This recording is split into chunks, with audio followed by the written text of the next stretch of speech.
MES College of Engineering and Technology Kunnakkara, APJ Abdul Kalam technological യൂണിവേഴ്സിറ്റിയുടെ കീഴിലുള്ള AICTE അംഗീകാരമുള്ള എറണാകുളം ജില്ലയിലെ MESന്റെ പ്രമുഖ സ്ഥാപനത്തിൽ 2024 വർഷത്തെ പ്രവേശന നടപടികൾ ആരംഭിച്ചിരിക്കുന്നു. ISO 9001:2050 അംഗീകാരമുള്ള ഈ സ്ഥാപനത്തിലെ പ്രമുഖ ബിടെക് കോഴ്സുകളായ civil engineering, mechanical engineering, computer science and engineering, artificial intelligence and data science, electronics and communication എന്നീ ബ്രാഞ്ചുകളിലേക്കാണ് പ്രവേശനം. വിദ്യാർത്ഥികൾക്ക് കോളേജ് ബസ് ഉപയോഗം തികച്ചും സൗജന്യമായിരിക്കും. MES മാനേജ്മെന്റിന്റെ കീഴിലായതിനാൽ വളരെയധികം ക്യാമ്പസ് റിക്രൂട്ട്മെന്റ് നടക്കുന്നു. സാമ്പത്തികമായി പിന്നോക്കം നിൽക്കുന്ന പെൺകുട്ടികൾക്ക് ഹോസ്റ്റൽ താമസവും ഭക്ഷണം തികച്ചും സൗജന്യം. ഉയർന്ന മാർക്കുള്ള വിദ്യാർത്ഥികൾക്ക് MES സ്കോളർഷിപ്പുകൾ നൽകുന്നു. അഡ്മിഷന് വേണ്ടി ബന്ധപ്പെടേണ്ട നമ്പറുകൾ: ഫോൺ 944 77 816111, 8089921675.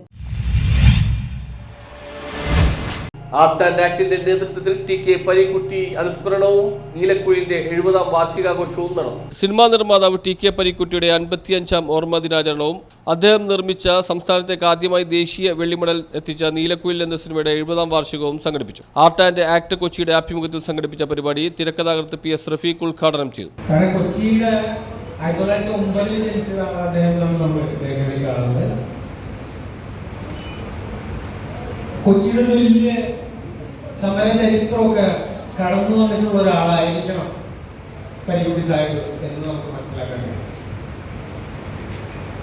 അത്തരം ഈ തുറമുഖവുമായിട്ട് ബന്ധപ്പെട്ടും ഇവിടുത്തെ തൊഴിൽ തർക്കങ്ങളും യൂണിയനുകളും അതൊക്കെ കടന്നു വന്നിട്ടുള്ള വലിയ വെടിവെപ്പൊക്കെ ഉണ്ടായിട്ടുള്ള സ്ഥലമാണ് കൊട്ടാരേരി വെടിവെപ്പ്.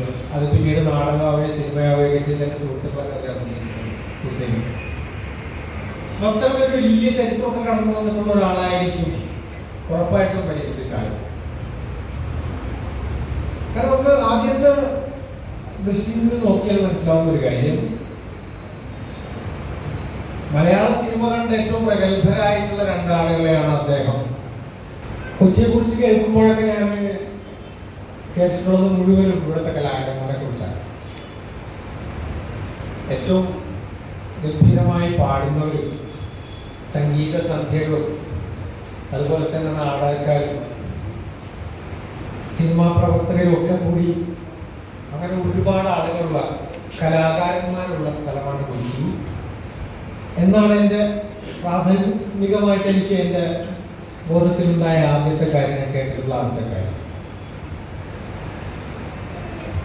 കുറച്ച് മുതിർന്നപ്പോൾ ഈ സ്റ്റേജിൽ ചില്ലറ തമാശകളും നാടകങ്ങളൊക്കെ കളിക്കാൻ തുടങ്ങിയപ്പോഴാണ് ഹാരിസ് അബു അധ്യക്ഷത വഹിച്ചു. മുൻ MLA John Fernandez TK Pareekutty അനുസ്മരണം നടത്തി. എഴുത്തുകാരൻ ഇമാം സലീം, കൊച്ചി നഗരസഭ മുൻ പ്രതിപക്ഷ നേതാവ് KJ ആന്റണി, തിരക്കഥാകൃത്ത് റഫീഖ് തിലാറ്റ്, P ഹമീദ്, TM റിഫാസ് എന്നിവർ സംസാരിച്ചു. അദ്ദേഹം വേർപിരിഞ്ഞിട്ട് 5.5 പതിറ്റാണ്ട് പിന്നിടുകയാണ്. ജൂലൈ 21 അദ്ദേഹം വേർപിരിഞ്ഞത്. കൊച്ചി കണ്ട ഏറ്റവും വലിയ പ്രതിഭാശാലി എന്ന് സധൈര്യം വിശേഷിപ്പിക്കാവുന്ന ഒരു വ്യക്തിത്വം ആണ് TK പരീക്കുട്ടി. 1954 അദ്ദേഹം നീലക്കുയിൽ എന്ന സിനിമ നിർമ്മിച്ചത്. ഇന്നിപ്പോൾ 70 വർഷം നീലക്കുയിൽ എന്ന സിനിമ തികഞ്ഞിരിക്കുകയാണ്. ആ സിനിമയുടെ കൂടി ഒരു അവലോകനമാണ് ഇന്ന് നമ്മളിവിടെ നടത്തുവാൻ നിശ്ചയിച്ചിരുന്നത്. ഈ വലിയ മനുഷ്യരെ, ജീവിച്ചു മരിച്ച വലിയ മനുഷ്യരെ എല്ലാ കാലത്തേക്കുമായി അടയാളപ്പെടുത്തുക എന്നുള്ളതാണ് ഏറ്റവും പ്രധാനം. അത്തരത്തിൽ വലിയ മനുഷ്യരിൽ വലിയ മനുഷ്യനായിരുന്നു നാം ജന്മശതാബ്ദിയുടെ ഭാഗമായി ഇന്ന് അനുസ്മരിക്കുന്ന TK പരീക്കുട്ടി. ഒരുപക്ഷെ TK പരീക്കുട്ടി ഒരു സാധാരണ, കൊച്ചിയിൽ വേറെയും സിനിമാ നിർമ്മാതാക്കൾ ഉണ്ടായിട്ടുണ്ട്, മറ്റു സിനിമാക്കാരുണ്ട്, പക്ഷെ അങ്ങനെ ഒരാളായി മാത്രം. ഹുസൈൻ മോൻ സ്വാഗതവും ഫസീല ആസിഫ് നന്ദിയും പറഞ്ഞു. TK പരീക്കുട്ടിയുടെ സിനിമകളിൽ നിന്നുള്ള ഗാനങ്ങൾ കോർത്തിണക്കിക്കൊണ്ടുള്ള സംഗീത ആലാപനവും ഉണ്ടായിരുന്നു. News bureau, Mattancherry.